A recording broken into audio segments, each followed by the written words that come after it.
ఊరుకాలి ఒకడేడుస్తుంటే చుట్టకు నిప్పడిగాడట ఇంకొకడు అన్నట్టుగా ఉంది ఇప్పుడు పాకిస్తాన్ పరిస్థితి.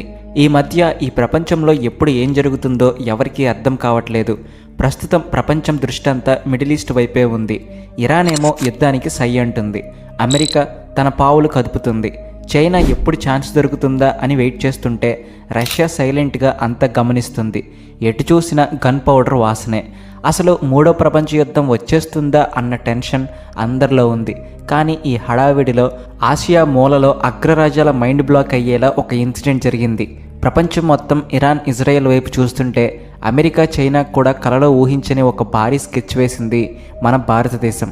ఈ దెబ్బతో రాత్రికి రాత్రే ఆ ప్రాంతం మొత్తం భౌగోళిక రాజకీయ సీన్ మారిపోయింది. అందరూ మిడిల్ ఈస్ట్ గొడవల్లో బిజీగా ఉంటే ఆఫ్ఘనిస్తాన్ పాకిస్తాన్ మధ్య ఉన్న ఫైటింగ్ని గమనించి భారత్ ఒక రేంజ్లో పావులు కదిపింది. ఆఫ్ఘనిస్తాన్ని తన బానిసగా జేబులో పెట్టుకున్నాను అనుకున్న పాకిస్తాన్కి ఇది మామూలు షాక్ కాదు. పాకిస్తాన్ 7 దశాబ్దాలుగా సాధించలేని పనిని భారత్ వాళ్ళ కళ్ళ ముందే కాబూల్లో చేసి చూపించింది. ఇది జస్ట్ ఏదో హెల్ప్ చేయడానికి సంబంధించిన మ్యాటర్ మాత్రమే కాదు. భారత్ పవర్ ఎలా పెరుగుతుంది, పాకిస్తాన్ ఎంత బిచ్చగాడి స్టేజ్కి పడిపోయి నిస్సహాయంగా ఉండిపోయింది, తాలిబాన్లు ఎలా రూట్ మార్చారు అనేది చెప్పే ఒక ఇంట్రెస్టింగ్ స్టోరీ ఇది. ఈరోజు వీడియోలో అసలు భారత్ ఆఫ్ఘనిస్తాన్కు ఏం పంపింది, దానివల్ల పాకిస్తాన్కు ఎందుకు అంత ఆందోళన, తాలిబాన్లకు ఎందుకు అంత ఆనందం, ఈ సీక్రెట్స్ అన్నీ డీకోడ్ చేద్దాం. వీడియో ఎండ్ వరకు చూడండి, ఎందుకంటే మ్యాటర్ మీరు అనుకున్నంత సింపుల్ కాదు. ఇప్పుడు ఈ స్టోరీలో ఇంకొక యాంగిల్ కూడా ఉంది. అంతకంటే ముందు మీరు మా ఛానల్ సబ్స్క్రైబ్ చేసుకోకపోతే వెంటనే సబ్స్క్రైబ్ చేసుకుని కామెంట్ సెక్షన్లో జై హింద్ అని రాయడం మర్చిపోకండి. ఆఫ్ఘనిస్తాన్లో ఇప్పుడు అంతా పీస్ఫుల్గా ఉందని, తాలిబాన్లు అధికారంలో హ్యాపీగా ఉన్నారని మీరు అనుకోవచ్చు. కానీ రియాలిటీ వేరు బాస్. 2026 వచ్చేసరికి ఆఫ్ఘనిస్తాన్ పాకిస్తాన్ మధ్య సంబంధాలు కేవలం విధ్వంసం మాత్రమే కనిపించే స్టేజ్కి పడిపోయాయి. టెక్నికల్గా చూసుకుంటే ఈ రెండు పక్కపక్క దేశాలే, పైగా రెండు ముస్లింలు ఎక్కువగా ఉన్న కంట్రీస్. కానీ వీళ్ళ మధ్య ఉన్న ద్వేషం చూస్తే బద్ధ శత్రువులు కూడా షాక్ అవుతారు. పాకిస్తాన్ ఎప్పుడు ఏమనుకుంటుందంటే ఆఫ్ఘనిస్తాన్లో తమకు తలలూపే ఒక కీలుబొమ్మ ప్రభుత్వం ఉండాలని, దాన్ని భారతదేశం మీదకు వాడుకోవచ్చని.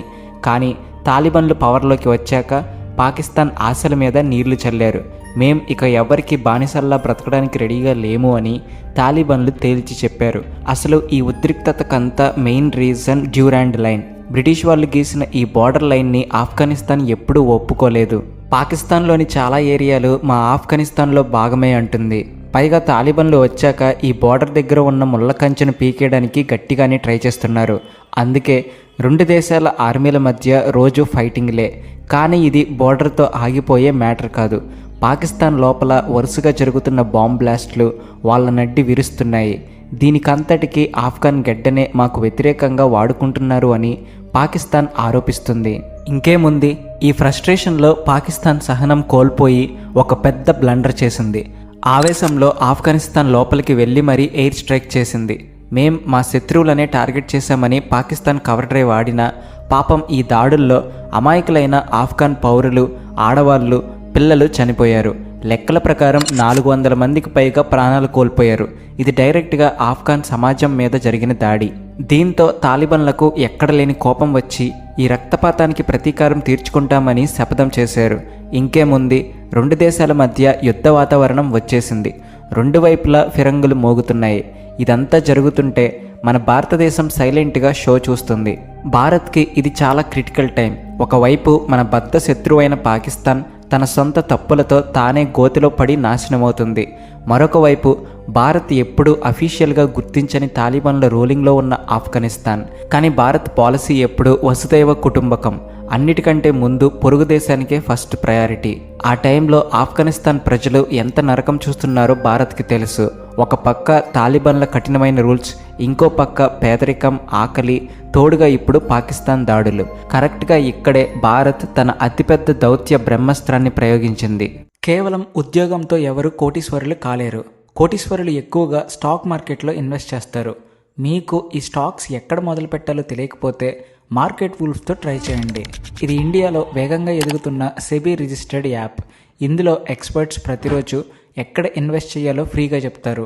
ఇందులోని ఫాలో ట్రెండ్ ఫ్యూచర్తో మీరు ఎలాంటి గెస్ వర్క్ లేకుండా ప్రాఫిట్ వస్తున్న ట్రేడ్స్ని జస్ట్ ఒక్క ట్యాప్తో కాపీ చేయొచ్చు. నేనైతే ఫాలో ట్రెండ్ క్లిక్ చేసి ట్రేడ్ స్టార్ట్ చేశాను. ఇక్కడ చాలా తక్కువ అమౌంట్తో ట్రేడింగ్ మొదలు పెట్టొచ్చు. నష్టం వస్తుందేమో అని భయపడక్కర్లేదు.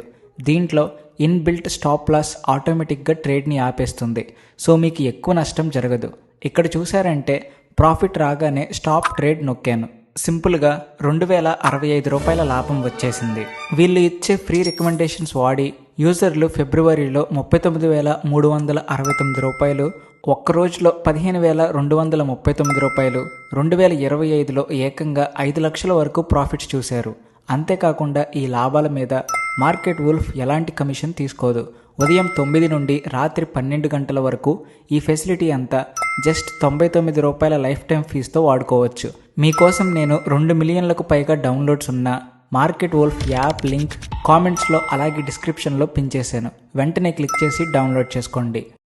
పాకిస్తాన్ దాడుల వల్ల ఆఫ్ఘాన్ ప్రజలు అల్లాడిపోతుంటే భారత్ ఒక గ్లోబల్ పవర్గా తన బాధ్యత ఏంటో ప్రదర్శించింది.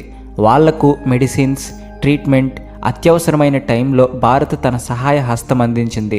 ఎలాంటి పొలిటికల్ హడావిడి లేకుండా మానవతా దృక్పథంతో ఆఫ్ఘనిస్తాన్కు హెల్ప్ పంపాలని డిసైడ్ అయింది. ఈ నిర్ణయం ఎంత సీక్రెట్గా ఉంచారంటే పాకిస్తాన్ ఇంటెలిజెన్స్ ఏజెన్సీ ISIకి కూడా గాలి రాలేదు. ఒకవేళ వాళ్లకు తెలుసుంటే దీన్ని ఆపడానికి సాయశక్తిలా ట్రై చేస్తారని భారత్కి బాగా తెలుసు. ఫైనల్గా ఆ రోజు రానే వచ్చింది. హిండన్ ఎయిర్ బేస్ నుంచి ఒక భారీ భారత మిలిటరీ కార్గో ఫ్లైట్ టేకాఫ్ అయింది. కానీ అందులో ఉన్నవి బాంబులో మిసైల్స్ కాదు, ప్రాణాలను నిలబెట్టే సామాగ్రి. ఆ ఫ్లైట్ ఏకంగా 2.5 టన్నులకు పైగా మెడికల్ హెల్ప్ని తీసుకువెళ్ళింది. అందులో లైఫ్ సేవింగ్ డ్రగ్స్, సర్జరీకి వాడే పరికరాలు, తీవ్రంగా గాయపడిన వాళ్లకు ట్రీట్మెంట్ చేసే సామాగ్రి ఉన్నాయి. ఈ హెల్ప్ అంతా డైరెక్ట్గా కాబుల్లోని ఇందిరాగాంధీ ఇన్స్టిట్యూట్ ఆఫ్ చైల్డ్ హెల్త్కి అప్పగించారు. ఇది ఎప్పుడో ఆఫ్ఘాన్ పిల్లల కోసం భారత్ కట్టించిన ఆసుపత్రి. కష్టకాలంలో ఆఫ్ఘాన్ ప్రజలను భారత్ ఎప్పటికీ వదిలేయదని ప్రూవ్ చేసింది. ఇక్కడే మీకు ఒక డౌట్ రావచ్చు. ఒకప్పుడు భారత్కి పక్కా శత్రువులు అనుకున్న తాలిబన్లు ఈ సహాయానికి ఎలా రియాక్ట్ అయ్యారని. ఈ స్టోరీ మొత్తానికే ఇది పెద్ద ట్విస్ట్. భారత విమానం కాబుల్ ఎయిర్పోర్ట్లో ల్యాండ్ అవ్వగానే తాలిబాన్ ఆఫీసర్లు అక్కడ రెడీగా ఉన్నారు. వాళ్ళు ఓపెన్గా భారత్ హెల్ప్కి వెల్కమ్ చెప్పారు. ఒక తాలిబాన్ ప్రతినిధి అయితే సోషల్ మీడియాలో భారత్కి స్పెషల్ థ్యాంక్స్ కూడా చెప్పాడు. కష్టకాలంలో భారత్ చేసిన ఈ సాయాన్ని ఆఫ్ఘాన్ ప్రజలు ఎప్పటికీ మర్చిపోరని స్టేట్మెంట్ ఇచ్చాడు. 2021లో తాలిబాన్లు పవర్లోకి వచ్చినప్పుడు మళ్ళీ ఆఫ్ఘనిస్తాన్ పాకిస్తాన్కి అడ్డాగా మారుతుందని భారత్ భయపడింది. కానీ తాలిబాన్లు ఇప్పుడు తమ మైండ్ సెట్ మార్చుకున్నారు. పాకిస్తాన్ చేతిలో తాము కీలుబొమ్మలు కాదని నిరూపించారు. వాళ్లకు కూడా దేశం డెవలప్ అవ్వాలని ఉంది. దానికి భారతదేశం కంటే బెస్ట్ పార్ట్నర్ ఎవరు ఉండరని వాళ్లకు అర్థమైంది. ఎందుకంటే భారత్ ఇన్నేళ్లుగా అక్కడ డ్యామ్లు, పార్లమెంట్ భవనం, స్కూళ్ళు, హాస్పిటల్స్ కట్టించింది. ఆఫ్ఘన్ జనాలకు భారత్ అంటే పిచ్చి ప్రేమ. జనాల మూడ్ని అర్థం చేసుకున్న తాలిబాన్లు భారత్ వైపు ఫ్రెండ్షిప్ హ్యాండ్ ఇచ్చారు. తాలిబాన్ల రియాక్షన్ చూసి పాకిస్తాన్కి పెద్ద దెబ్బ తగిలింది. ఆఫ్ఘనిస్తాన్ని అడ్డుపెట్టుకుని భారత్కి వ్యతిరేకంగా వాడుకుందామనుకున్న పాకిస్తాన్ ఆశలన్నీ గల్లంతయ్యాయి. ఇప్పుడు చూస్తే ఆఫ్ఘనిస్తాన్ భారత్ వైపే మొగ్గు చూపుతుంది. భారత్ సాయాన్ని తాలిబాన్లు యాక్సెప్ట్ చేయడం, దానికి థ్యాంక్స్ చెప్పడం చూస్తే ఇక మీదట ఇస్లామాబాద్ చెప్పినట్టు వినేదే లేదు. మా ఫారిన్ పాలసీ మేమే డిసైడ్ చేసుకుంటామని నిదర్శనంగా నిలిచింది. ఒక్క బుల్లెట్ కూడా పేల్చకుండా దశాబ్దాలుగా ఉన్న పాకిస్తాన్ ప్రభావాన్ని భారత్ అంతం చేసేసింది. ఇది నిజంగా భారత్కి దక్కిన ఒక డిప్లొమాటిక్ విజయం. ఇది ఆ ప్రాంత స్వరూపాన్నే మార్చేసింది. ఆఫ్ఘనిస్తాన్లోకి భారత్ ఎంటర్ అవ్వడం, తాలిబాన్లు వెల్కమ్ చెప్పడం చూసి ప్రపంచం ముందు పాకిస్తాన్ పరువు రోడ్డున పడింది. పాకిస్తాన్ పరిస్థితి ఇప్పుడు ఇంట్లో పిల్లి, వీధిలో పులి అన్నట్టు తయారైంది. తన సొంత పొరుగు దేశాల మధ్యే అడ్డంగా బుక్ అయింది. ఒకవైపు గుడ్లురుముతూ బెదిరిస్తున్న ఆఫ్ఘనిస్తాన్, ఇంకొక వైపు సైలెంట్గా పాకిస్తాన్ మూలాలను బలహీనపరుస్తున్న భారత్. ఆఫ్ఘనిస్తాన్ మీద దాడి చేస్తే తాము ఎంత తోపులమో చూపించుకోవచ్చు అనుకుంది పాకిస్తాన్. కానీ సీన్ రివర్స్ అయ్యి ప్రపంచం ముందు ఒంటరైపోయింది. అసలు పాకిస్తాన్కి ఉన్న అతిపెద్ద సమస్య వాళ్ళ ఎకానమీ.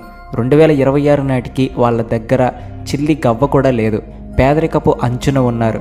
జనాలకు తిండి పెట్టడానికి కూడా డబ్బులు లేవు. అయినా సరే వీళ్లకు యుద్ధం కావాలట. ఆఫ్ఘనిస్తాన్కి భారత్ మెడిసిన్స్ పంపుతూ ఉంటే పాకిస్తాన్కి వాళ్ళ సొంత హాస్పిటల్స్కి కొనుక్కునే స్తోమత కూడా లేదు. పాకిస్తాన్కి ఇది ఒక డిప్లొమాటిక్ ఓటమి. ఆఫ్ఘనిస్తాన్కి పెద్దన్నలా ఫీల్ అయిన పాకిస్తాన్ కష్టాల్లో ఆదుకోకుండా బాంబులు వేస్తే ఎనిమి అనుకున్న భారత్ వెళ్ళి వాళ్ళ గాయాలను మాన్పుతుంది. దీని దెబ్బకి పాకిస్తాన్లో పెద్ద కలకలం రేగుతుంది. మీడియా, అపోజిషన్ లీడర్లు వాళ్ళ గవర్నమెంట్ని, ఆర్మీని ఏకిపారేస్తున్నారు. మన పక్క దేశాలు మనకి బదులు భారతదేశాన్ని నమ్మే రేంజ్కి మన ఫారిన్ పాలసీ ఎందుకు ఫెయిల్ అయిందని నిలదీస్తున్నారు. పాకిస్తాన్ జనాలకు కూడా ఇప్పుడు మెల్లగా ట్యూబ్ లైట్ వెలుగుతుంది. తమ అసలు శత్రువు భారత్ కాదని, తమ గవర్నమెంట్, ఆర్మీ వేస్తున్న పనికిమాలిన విధానాలే తమను ముంచుతున్నాయని అర్థం చేసుకోవడం స్టార్ట్ చేశారు. ఆఫ్ఘనిస్తాన్కి హెల్ప్ పంపడం ద్వారా భారత్ వాళ్లకు శత్రువు అని పాకిస్తాన్ ఆడుతున్న అబద్ధాన్ని భారత్ బట్టబయలు చేసింది. భారత్ పంపిన ఆ 2.5 టన్నుల మెడికల్ హెల్ప్ కేవలం సామాగ్రి మాత్రమే కాదు, అదొక ప్రధానమైన చాకచక్యం.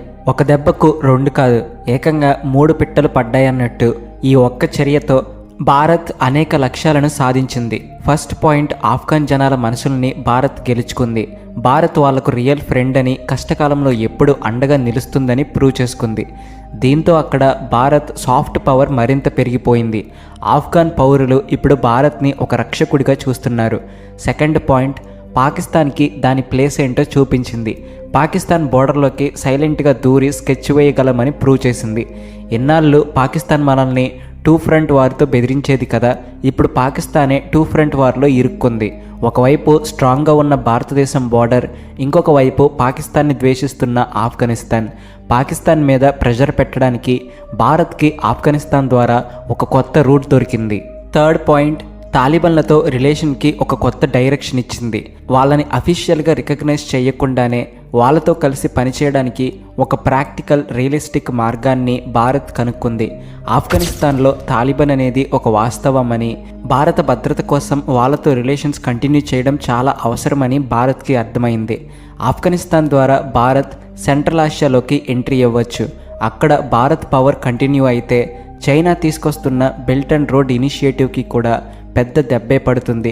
ఆఫ్ఘనిస్తాన్లో గట్టిగా పాగా వేయడం ద్వారా చైనా, పాకిస్తాన్ రిలేషన్కి భారత్ గట్టిగా వార్నింగ్ ఇచ్చింది. ఇది కేవలం ఆఫ్ఘనిస్తాన్, పాకిస్తాన్కి సంబంధించిన మ్యాటర్ మాత్రమే కాదు, ఈ మారుతున్న వరల్డ్ ఆర్డర్కి ఇదొక సింబల్. 2026 నాటికి భారత్ ఒక పవర్ఫుల్ గ్లోబల్ లీడర్గా ఆవిర్భవిస్తుంది. ఎవరి ఒత్తిళ్లకు తలగ్గకుండా తన డెసిషన్స్ తాను తీసుకునే రేంజ్కి భారత్ వెళ్ళిపోయింది. ప్రపంచం మొత్తం మిడిల్ ఈస్ట్ గొడవల్లో ఇరుక్కున్నప్పుడు భారత్ తన జాతీయ ప్రయోజనాలను దృష్టిలో పెట్టుకుని ఆఫ్ఘనిస్తాన్లో ఒక సాహసోపేతమైన స్టెప్ వేసింది. ఇది నిజంగా మన స్ట్రాంగ్ అండ్ ఇండిపెండెంట్ ఫారిన్ పాలసీకి పక్కా నిదర్శనం. దీన్ని బట్టి మీకేమర్థమైందో కామెంట్ సెక్షన్లో చెప్పండి. అలాగే ఈ వీడియో నచ్చితే please like and share, and also thanks for watching. Market wolf app 2 మిలియన్లకు పైగా డౌన్లోడ్స్ ఉన్న యాప్ లింక్ కామెంట్స్లో అలాగే డిస్క్రిప్షన్లో పిన్ చేశాను. వెంటనే క్లిక్ చేసి డౌన్లోడ్ చేసుకోండి.